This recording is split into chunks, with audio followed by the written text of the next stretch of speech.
Okay.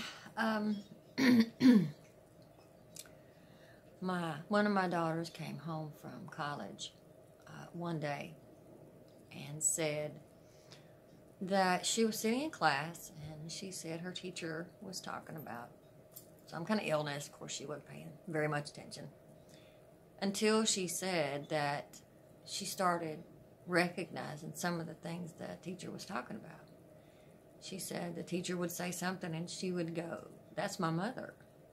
And she would name off another symptom and she said, "That's my mother." And she said when class was over, she went and talked to the teacher about it, and the teacher told her that it was multiple personality disorder that she was talking about. And she came home and she told me. She said, "Mama, that's what I think is wrong with you." And that's when I found out that all of these things had a name. I thought that's all it was. But I had something to work with. I had somewhere to start. It had a name. Okay. So I decided I was going to get well, come hell or high water. I didn't care what I had to face. I was going to face it. I didn't know what it was going to be, and I was absolutely terrified. Matter of fact, I told my husband I didn't want to get on lithium because I knew they were going to put me on lithium. The thing about it is, people like us, when we're crazy, we know we're crazy. We all know it. We just don't know what to do about it. Everybody just pretends like they don't see it. Or they give it some weird name, or they just, now I'm not saying there are people out there who are seriously ill. And I was seriously ill. And I was hurting myself. And people were just pretending like they never even saw. I could walk around with cuts on my arms and people would look the other way. Never would they say anything. God forbid. Growing up, like I said, my mother beat me damn near every day. And I wore turtlenecks and long sleeve sweaters all the time. I didn't wear tank tops and, oh God, no. Nope. And people would tell me in later years that they thought it was weird that I always wore high neck collars and long sleeve shirts. Well, that was why. But I never even thought about it. To be quite honest, I was just oblivious. I was gone. I'm not even. It's not even funny. When I think back on it now, it's actually pretty terrifying. Hush. Oh, I swear. Nothing worse than noisy neighbors. Anyway. So that started. That was a ride I will never forget. That was the hardest thing I ever did. But I survived it. I faced all those demons, and I put them away. And my children, except for one, still doesn't forgive me for the things that I did, or that she did, the other personality. They believe that it was me, that I made that decision. One of my children even asked me that one day, "Mama, why did you decide to be that way?" And I thought, oh my God, who would decide this? Why would somebody pick this for themselves? That's crazy. Tell you the truth, normal people scare the shit out of me. Crazy people I can deal with. I know them. I used to make a joke about it and tell my husband, I said, "You can tell people your wife is crazy, and I got papers to prove it too." So,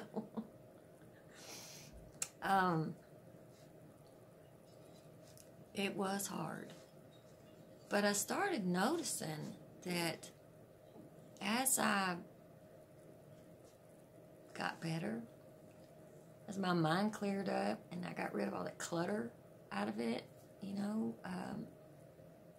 then I started really noticing changes in things I could do, and things that I could learn. And I guess I was in my 30s, somewhere around there. I picked up a deck of tarot cards. I didn't know anything about them. Just had seen them. Just saw them and picked them up, and I thought, okay, that might be interesting. And it just sort of ballooned from there. I started buying books on crystals and books on herbs and spells and rituals, and but at the same time, though, I'm fresh starting this mental doctor shit. I've just started that, so you know, you don't know if it's the crazy part of you that's doing that, or if this is really you, or if you're just doing something. So I really was not, you know, I wasn't thinking about that. It just was something that came natural, and then the things I started telling people were coming true, and it actually kind of scared me because I didn't know that I could do that, to tell you the truth.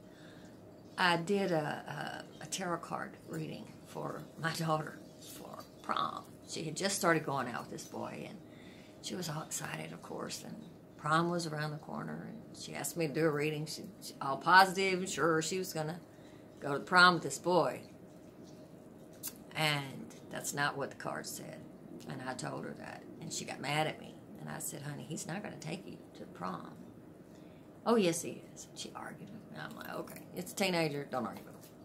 So prom night came around. She's in her dress, and she looks beautiful, and she's got her makeup on, and she's waiting, and she's waiting, and she's waiting, and he never showed up. Never shows up.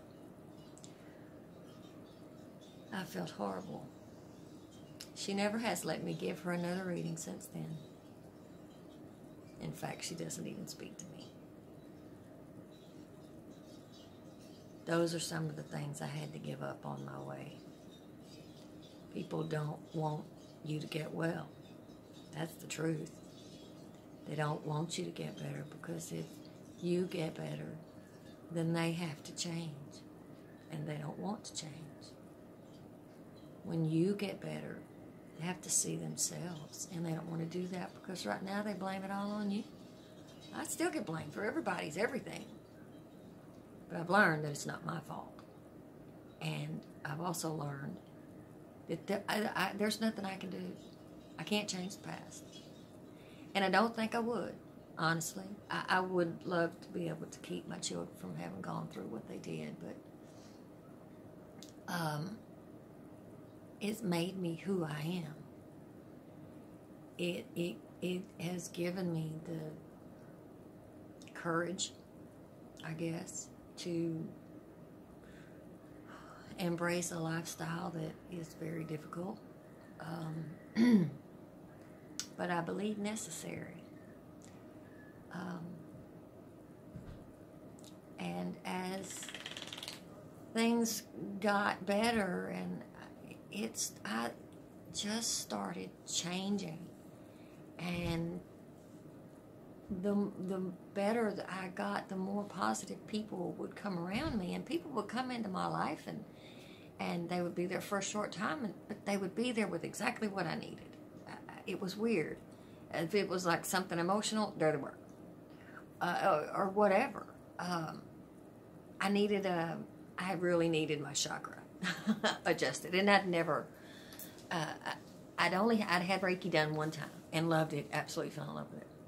Well, I walked into a store one day in a little farm town out here, and there was a woman in there, and we started talking, and she was a Reiki master, and she offered to give me 3 Reiki sessions for free.